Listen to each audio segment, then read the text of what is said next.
बिस्मिल्लाहिर्रहमानिर्रहीम। हम first year का पहले चैप्टर पढ़ रहे थे मेजरमेंट्स। उस मेजरमेंट में हमने उस दिन पहले दिन हमने इंट्रोडक्शन टू फिजिक्स पढ़ा।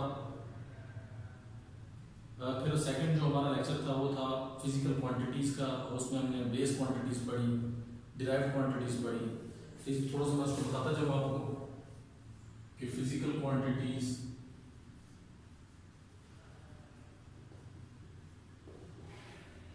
measurable quantities are called physical quantities.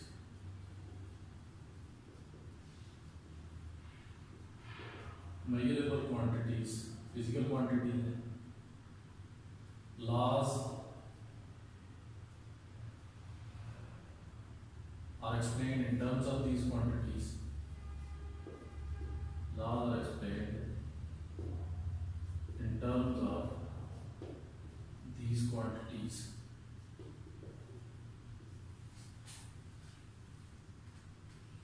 ठीक,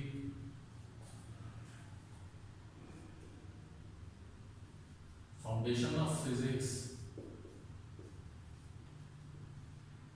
rests upon these quantities.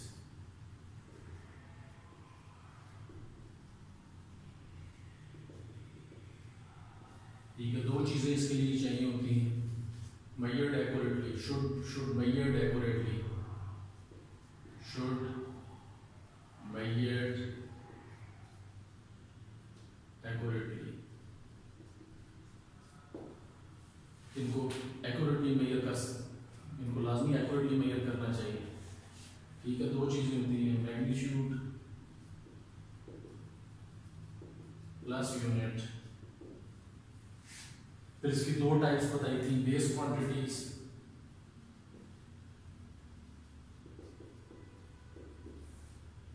does not depend upon any quantity, does not depend upon any quantity. Other quantities depends upon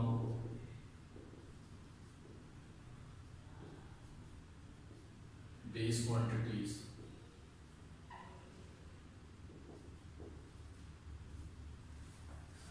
ठीक है जी, इसमें फिर ये था कि क्या देखा, तो दो तरीके थे, choice of standard,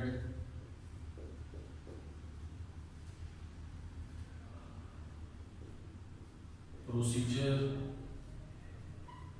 to compare quantity with a standard, compare quantity with a standard.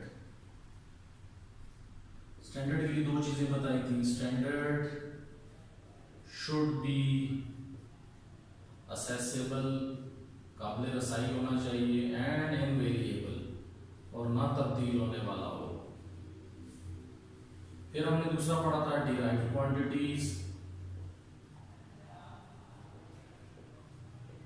Derived quantities कौन सी? Depends upon base quantities,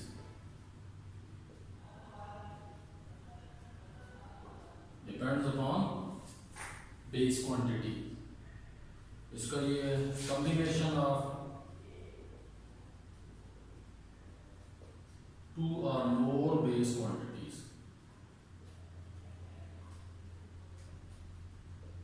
to और मोर बेस, दो या दो से ज्यादा बेस क्वांटिटीज का मजमूआ है।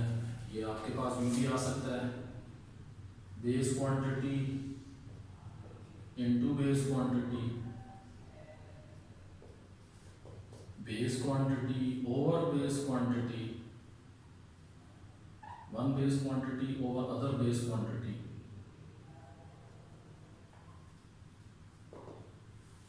इसमें यूं भी हो सकता है, बेस क्वांटिटी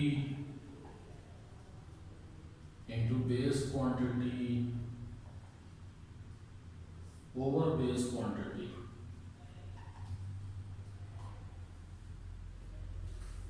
तो ये मुख्तलिफ आपके पास, मैंने थोड़ा सा उसको आपको रिव्यू दे दिया उसको पिछले लेक्चर। उसके बाद एक तीसरी टाइप है इसमें, सप्लीमेंट्री यूनिट।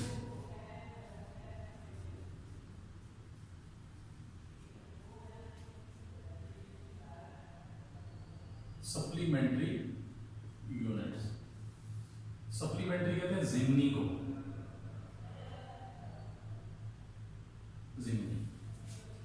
यानी जिस तरह होता है ना एनुअल एग्जाम में, एनुअल एग्जाम में जो रह जाए, जिसको सब्जेक्ट अगर फेल हो जाता है तो उसको फिर एक ऑप्शन दिया जाता है कैंडिडेट को कि वो सप्लीमेंट्री एग्जाम में अपीयर हो जाए, एक ज़िमनी इम्तिहान होता है, ठीक है। इसका मतलब यहाँ पे कि जो एनुअल में नहीं वो सप्लीमेंट्री में आ जाएगा, तो इसका मतलब जो बेस और डिराइव्ड में नहीं है यूनिट वो सप्लीमेंट्री यूनिट में आ जाएगी, और ये भी बेस यूनिट की तरह ही है, like a base unit, like a base unit, does not depend upon any other quantity, does not depend upon any other quantity.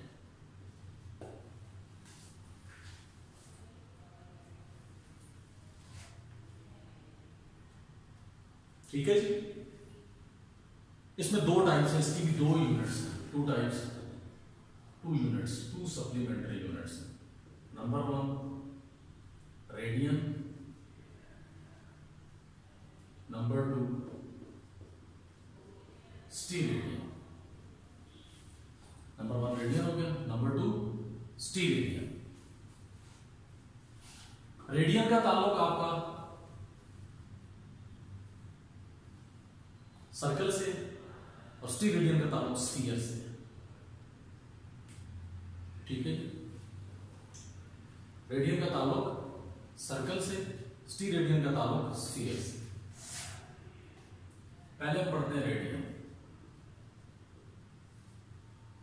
Suppose आपके पास एक सर्कल है, ये सर्कल का सेंटर है, सेंटर से कोई भी पॉइंट जो सरफेस पे हो उस फासले को क्या कहते हैं, रेडियस। याद रखना रेडियस वेक्टर क्वांटिटी है। रेडियस क्या है, radius is a vector quantity,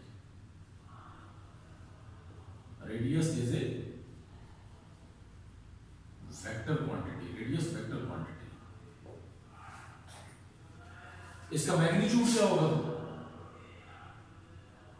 vector के लिए दो चीजों की जरूरत होती है ना, magnitude, magnitude is distance between centre and point on surface, यानी सेंटर और जो सरफेस पे पॉइंट है उसके दरमियान का जो फासला होगा ये इसका मैग्नीट्यूड है। और डायरेक्शन क्या होगी, इज अवे फ्रॉम सेंटर,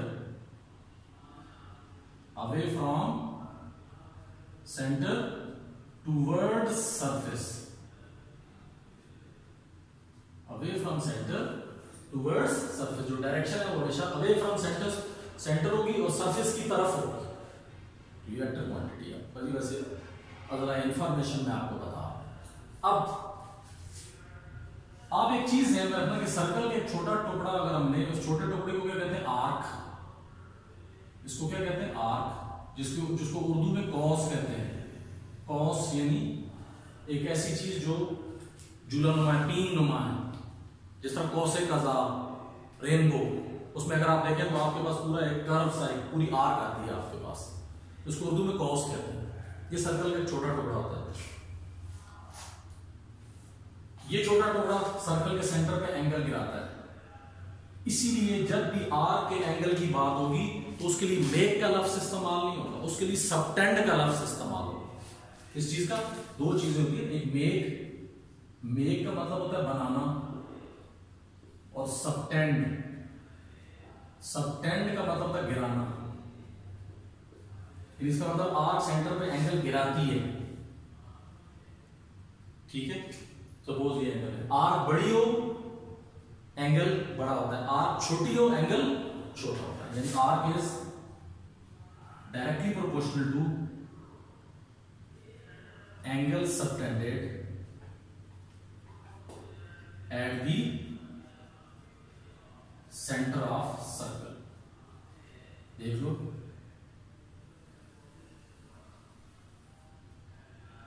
मसलन ये है, आर्क बड़ी एंगल बड़ा,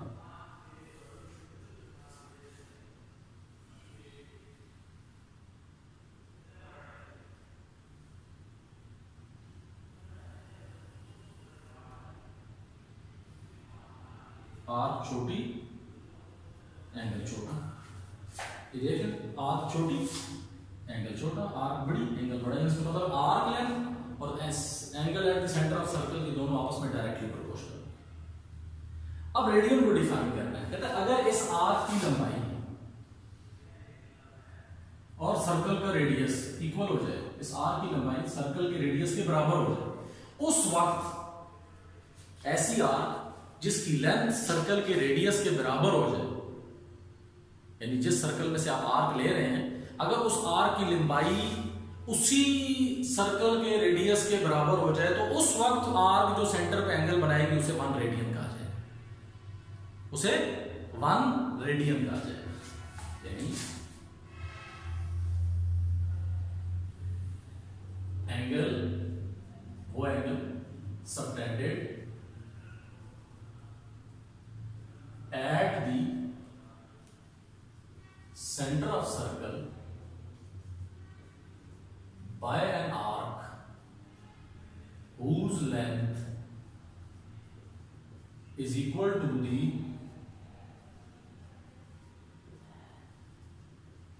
radius of the circle is called 1 radian। Angle subtended, angle जो गिरे कहां पे, eight the centre of circle, circle के सेंटर पे, कौन गिरा है, बाय एन आर्क, एक आर्क की मदद से, हुज लेंथ जिसकी लंबाई इक्वल टू बराबर हो किसके, सर्कल के रेडियस के।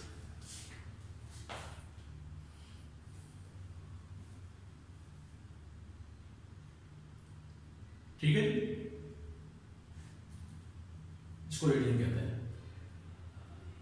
तो रेडियन क्या है, एंगल जो आर्क की मदद से बने, कहां पे, सेंटर ऑफ सर्कल पे, कब, जब उस आर्क की लंबाई इस सर्कल के रेडियस के इक्वल हो, उसे क्या कहा जाएगा, 1 रेडियन।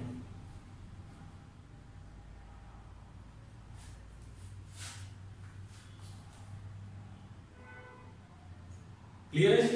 तो ये आपके पास रेडियन आ गया। अच्छा, यहां पे मैं आपको चलते चलते एक चीज बता दूं, सर्कल में एक और भी इस्तेमाल होता है, डिग्री। इधर मैं आपको ऐसे बताता हूं, एक चीज इस्तेमाल होती है जिसको कहते हैं circumference of circle. Circumference of circle, ये अमूमन आप सुनते रहे, सरकमफ्रेंस ऑफ सर्कल किसे कहते हैं, लेंथ ऑफ सर्कल। ये इसकी डेफिनेशन, आपसे सिंपल कभी भी पूछे सरकमफ्रेंस ऑफ द सर्कल, आपको length of the circle is called circumference of the circle. कितना है जी, पूरे circle 360 degree.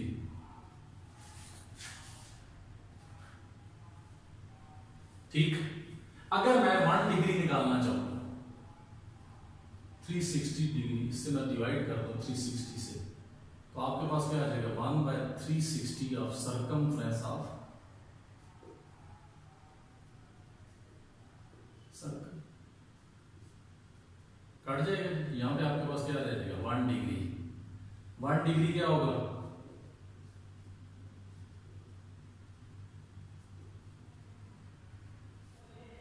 Circumference of circle. तो इसका मतलब 1 डिग्री, रेडियन आपने पढ़ा, रेडियन कब होगा, वो एंगल है जो सर्कल के सेंटर में बने, इसकी मदद से, एक आर्क की मदद से, कब, जब उस आर्क की लंबाई किसके बराबर हो, सर्कल के रेडियस के बराबर। लेकिन इसी के बाद अगर मैं मिसाल दूं, रेडियन के साथ एक और यूनिट इस्तेमाल, डिग्री भी इस्तेमाल होता है, हमें यहां पे नहीं चाहिए लेकिन वैसे इस्तेमाल होता है। तो 1 डिग्री किसके बराबर होगा, वो जो सर्कल है आपके पास, उस सर्कल के टोटल सरकमफ्रेंस का 360वां हिस्सा। 1 degree is the 1/36th part of the circumference of the circle। आप डिफाइन करते हैं 1 degree is equal to 1/36th part of the circumference of the circle। 1 degree is defined as 1/36th part of circumference of circle।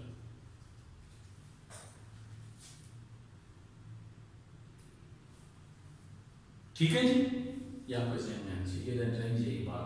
अब इसी तरह degree में ये था, इसी तरह अगर मैं सरकमफ्रेंस ऑफ सर्कल लेना चाहूं रेडियंस में,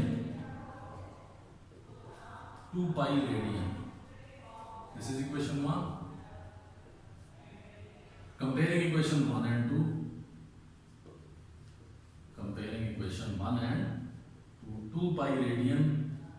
किसके बराबर आ गया जी? 360 डिग्री के। अगर मैं 2 पाई से दोनों तरफ डिवाइड कर दूं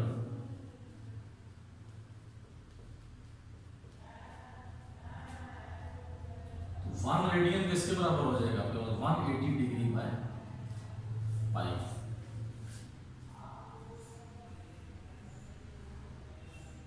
और अगर इसको मैं इधर ले लिएगा आगे, और अगर इसको मैं इधर ले जाऊं, ये क्या बनेगा? Pi radian 180 degree.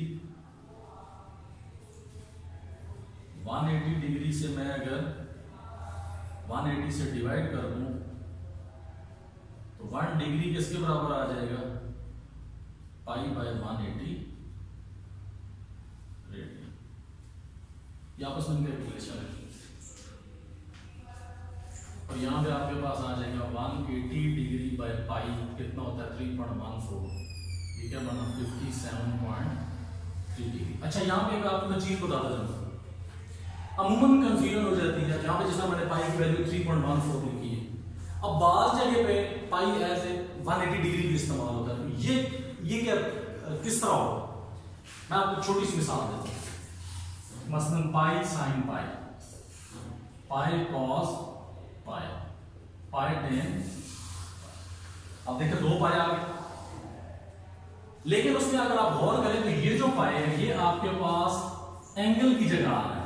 तो जब पाई आपका एंगल की जगह आएगा, साइन के बाद कॉस के बाद टेन के बाद, क्योंकि साइन के बाद कॉस के बाद और टेन के बाद आपके पास थीटा या एंगल की फॉर्म आती है। लिहाजा जब साइन कॉस या टेन या कोसेकेंट सीकेंट कोटेजेंट के बाद पाई आता है तो इसका मतलब है इस वक्त ये किसको रिप्रेजेंट कर रहा है? एंगल को रिप्रेजेंट कर रहा है। जिस जगह पाई एंगल को रिप्रेजेंट करेगा उस जगह वो आपका किसके बराबर हो जाएगा? 180 डिग्री के। और ये जो पहले वाला है ये एंगल को रिप्रेजेंट नहीं कर रहा है, ये सिंपल एक क्वांटिटी को रिप्रेजेंट कर रहा है, एक स्केलर को रिप्रेजेंट कर रहा है, डायमेंशन लेस क्वांटिटी। ठीक है जी। तो इसके बाद आपके पास डायमेंशन लेस कांस्टेंट, यानी ऐसा कांस्टेंट है जिसकी कोई डायमेंशन भी नहीं है, जिसकी कोई यूनिट भी नहीं है।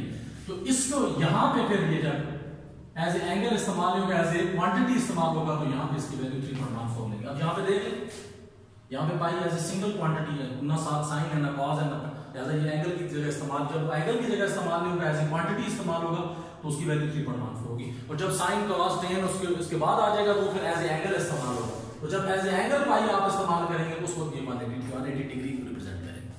ये वैसे जनरल सी बात, ठीक हो गया जी। तो यहां से आपके पास 1 रेडियन किसके बराबर आ गया? 56.3 डिग्री।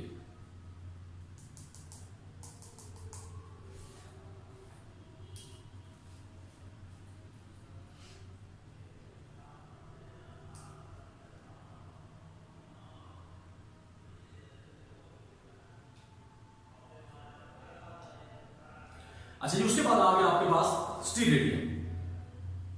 दूसरी चीज अब आपके पास क्या आ जाएगी? स्टीरेडियन आ जाएगा आपके पास। ठीक है जी।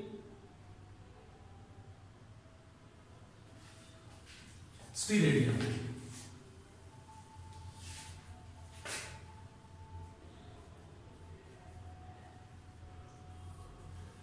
रेडियन का ताल्लुक किससे था? सर्कल के साथ। अच्छा, ये याद रखना है कि रेडियन जो है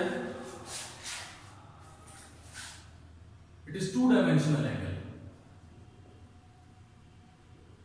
2 डायमेंशनल एंगल, यानी इसको प्लेन एंगल भी कहेंगे। ठीक है जी। उसके बाद आ गया जी स्टीरेडियन। स्टीरेडियन आपके पास क्या है? 3 डायमेंशनल एंगल है।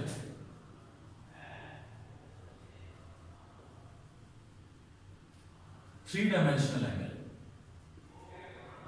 इसको साथ ही क्या कहते हैं? Also called solid angle. Also called solid angle. क्या कहलाएगा जी? सॉलिड एंगल भी कहलाएगा। ये कहां बनता है? Subtends eight centre of sphere. Centre of sphere. और कौन सबटेंड करता है? Subtended by small area of sphere.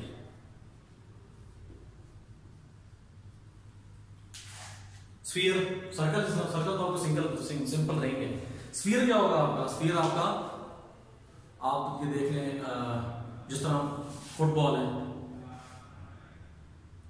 ठीक है जी। उसके बाद आपके पास तरबूज ले लें आप, खरबूजा ले, तरबूज खास कर बिल्कुल स्फेरिकल है। अच्छा, इसमें बड़ा इंटरेस्टिंग है, इसका आप एरिया भी, एरिया आप किस तरह लेंगे इसका एरिया, अगर आप बुक पे इसकी फिगर देखें तो इसकी फिगर, इसका एरिया बड़ा इंटरेस्टिंग है।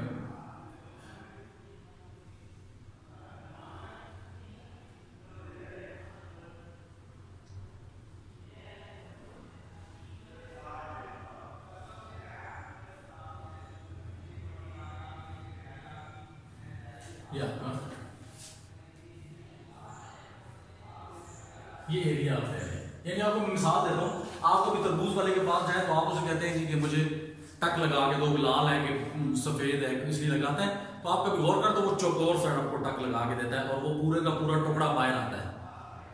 वो क्या होता है? वो उस तरबूज का हिस्सा होता है। अगर वही जो आप उससे वो टक सा लगवाते हैं, वो जो छुरी की मदद से, वो चौकोर ना, वो आप इस तरह गोल सा लगवाएं और वो गोल हिस्सा आप उस तरबूज में से बाहर निकाल लें। और खसूसी बात क्या है कि वो उससे का जो अगला कोना है वो सेंटर को टच होना चाहिए। तो वो जो आपके पास बाहर आएगा वो स्फीयर का छोटा सा एरिया होगा, और वो जो ऊपर उसकी कैप सी होगी, आपने क्या करना है, आपने उस पूरी कैप का एरिया लेंगे, तो वो आपके पास क्या आ जाएगा? स्फीयर के छोटे से टुकड़े का एरिया आ जाएगा। अब ये जो स्फीयर का छोटा सा टुकड़े का जो एरिया है, ये एरिया क्या कर रहा है? ये कौन सा एंगल बनाएगा सेंटर पे? उसको कहेंगे स्टीरेडियन। लेकिन वो स्टीरेडियन कब होगा? जब वो जो आपका जो सर्कल, वो जो आपने टुकड़ा निकाला है, उसका जो अपर पोर्शन है, अपर टॉप है, उस टॉप का जो 3 डायमेंशनल, या दूसरे लफ्जों में से क्या कहेंगे? सॉलिड एंगल सबटेंडेड, कहां गिरे? Eight the centre of sphere. कौन गिरा है? Bye an area. सॉरी, इसमें एक चीज मैं आपको गलत बता गया। इसमें आपको मैं ये चीज बता गया कि ये जो आपके जो टॉप है, उसमें थोड़ी सी मैं कंफ्यूजन होगी, वो ये है कि वो जो आपके पास जो आपको मैंने रेडियस बताया है, आपने वो जो सरफेस बाहर निकाली है काट के, वो जो सरफेस आपने बाहर निकाली है, उस सरफेस के टॉप का एरिया, उस सरफेस के टॉप का एरिया स्फीयर, पूरे स्फीयर के रेडियस के स्क्वायर के बराबर। तो चलिए मैं आपको क्या बता रहा था कि रेडियन और स्टीरेडियन समझने के लिए आपको बस ये 3 चीजें याद रखनी है, कहां, कौन और कब। रेडियन कहां बनता है? सेंटर ऑफ सर्कल पे। स्टीरेडियन सेंटर ऑफ स्फीयर। ठीक है जी, एट सेंटर ऑफ।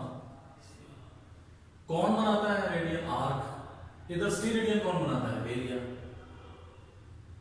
ठीक हो गया, ये भी हल हो गया। कौन? कब? जब आर्क किसके बराबर हो? रेडियस ऑफ सर्कल के। कब बनता है रेडियन? जब आपकी जो आर्क जो एंगल बना रही है वो किसके बराबर हो? सर्कल के रेडियस के। और स्टीरेडियन कब बनता है? कौन बनाता है? एरिया। यानी जो एरिया स्टीरेडियन बना रहा है वो किसके बराबर हो? Square of radius of sphere, यानी स्फीयर के रेडियस के स्क्वायर। तो अब डेफिनेशन देख लें। एंगल सबटेंडेड रेडियन के लिए, रेडियन के लिए एंगल सबटेंडेड कहां? At the centre of circle. कौन? By an arc. कब?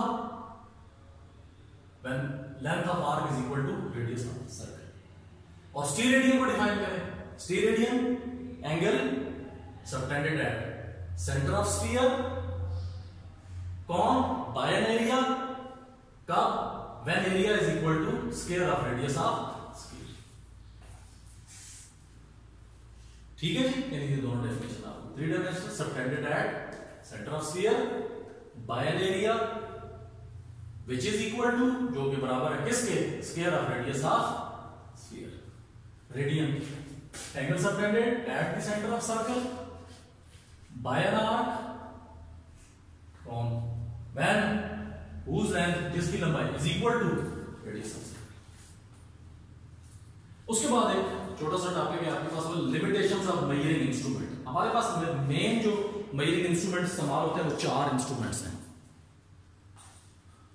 पहला जी इंस्ट्रूमेंट कौन सा है? Measuring tape, number 2 metre rod, number 3 vernier calliper, number 4 screw gauge. ठीक हो गया? लेंथ टू बी मेजर्ड, यानी मैक्सिमम लेंथ जो मेजर हो सकती है, maximum length to be measured. Metre rod measuring tape कई मीटर्स तक मेजर कर सकता है, 50 मीटर 100 मीटर मेजर कर सकता है। जो अमूमन आपके ब्लैकस्मिथ या मेसन इस्तेमाल करते हो, तो आपके पास मीटर, आपके पास क्या मेजरिंग टेप है, आपने देखी होगी बहुत लंबी सी जमीनें नापने के लिए सब, उसमें कई मीटर्स तक हो सकता है। स्मॉलेस्ट मेजरमेंट उससे कितनी हो सकती है? 1 मिलीमीटर या 0.1 सेंटीमीटर। ठीक है जी।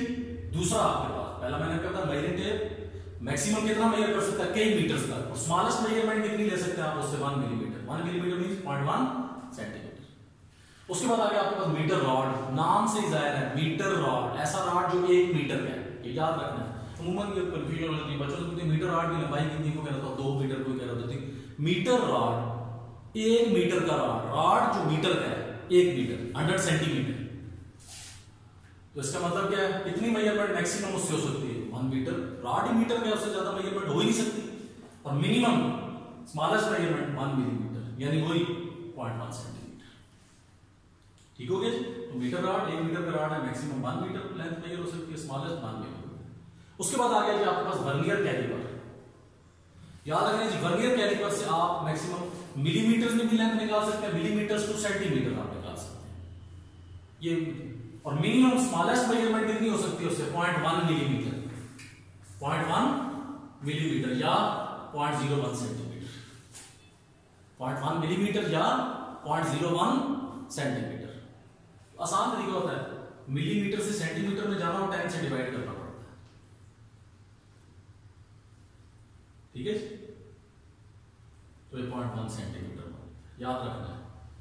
छोटी से बड़ी यूनिट में जाना हो तो डिवीजन करते हैं, बड़ी से छोटी में जाना हो तो मल्टीप्लिकेशन करते हैं। यानी अगर 1 सेंटीमीटर होता, उससे आपने मिलीमीटर में जाना होता, तो आप क्या करते हैं? 10 मिलीमीटर मल्टीप्लाई करते हैं 10 से। ठीक है। और जब मिलीमीटर छोटी है, सेंटीमीटर बड़ी है, जब छोटी से बड़ी में जाना तो डिवीजन करते हैं 1/10। और जब सेंटीमीटर बड़ी है, मिलीमीटर छोटी है, बड़ी से छोटी में जाना तो मल्टीप्लिकेशन करेंगे। तो वर्नियर कैलिपर जी आप मिलीमीटर से सेंटीमीटर आप मेजरमेंट ले सकते हैं, उससे ज्यादा नहीं ले सकते, सेंटीमीटर तक आप जा सकते हैं। तो मिनिमम मेजरमेंट आपकी 0.1 मिलीमीटर है। 10 पे डिवाइड करो तो क्या हो जाएगा आपके पास? ठीक है, ये देख लो 1/10 सेंटीमीटर। इधर भी क्या होगा आपका 0.1/10 सेंटीमीटर। तो ये कितना हो जाएगा आपके पास? 0.01 सेंटीमीटर। मैंने बताया मिलीमीटर से सेंटीमीटर में जाना हो तो 10 से डिवाइड करते हैं, छोटी से बड़ी में जाना है। इसी तरह जी चौथा vernier calliper millimetre centimetre, minimum आप कितनी दे सकते हैं? 0.1 मिलीमीटर यानी 0.01 सेंटीमीटर। इसी तरह स्क्रू गेज, स्क्रू गेज में आप लेस देन 1 मिलीमीटर निकाल सकते हैं, अप टू 2 सेंटीमीटर तक। यानी जो स्मॉलेस्ट मेजरमेंट आप उससे ले सकते हैं वो कितनी है? 0.01 मिलीमीटर। ठीक है जी। यानी इसी 0.0 जब सेंटीमीटर में जाना है तो इसी 0.01 को किस पे डिवाइड करेंगे? 10 पे। तो ये कितना हो जाएगा? 10 पे डिवाइड करोगे तो 0.001 सेंटीमीटर आ जाएगा। तो इसमें आप ये चारों आपके पास मीटर थे, कई मीटर तक मेजर हो सकते हैं, कम से कम 1 मिलीमीटर या 0.1 सेंटीमीटर। मीटर रॉड से मैक्सिमम 1 मीटर लेंथ मेजर हो सकती है, मिनिमम कितनी है? 1 मिलीमीटर और 0.1 सेंटीमीटर। वर्नियर कैलिपर से मिलीमीटर टू सेंटीमीटर जा सकते हैं, लेकिन मिनिमम कितनी मेजरमेंट हो सकती है? 0.1 मिलीमीटर। 0.1 को 10 पे डिवाइड करो सेंटीमीटर में चला जाएगा, 0.01 सेंटीमीटर तक आप मेजर कर सकते हैं। Screw gauge less than 1 millimetre up to 2 centimetre और मिनिमम मेजरमेंट 0.01 मिलीमीटर, यानी इससे भी ज्यादा एक्यूरेट। इसी को 10 से डिवाइड करें 0.001 सेंटीमीटर आ जाएगा। तो ये आज का आपका लेक्चर है, इंशाल्लाह नेक्स्ट में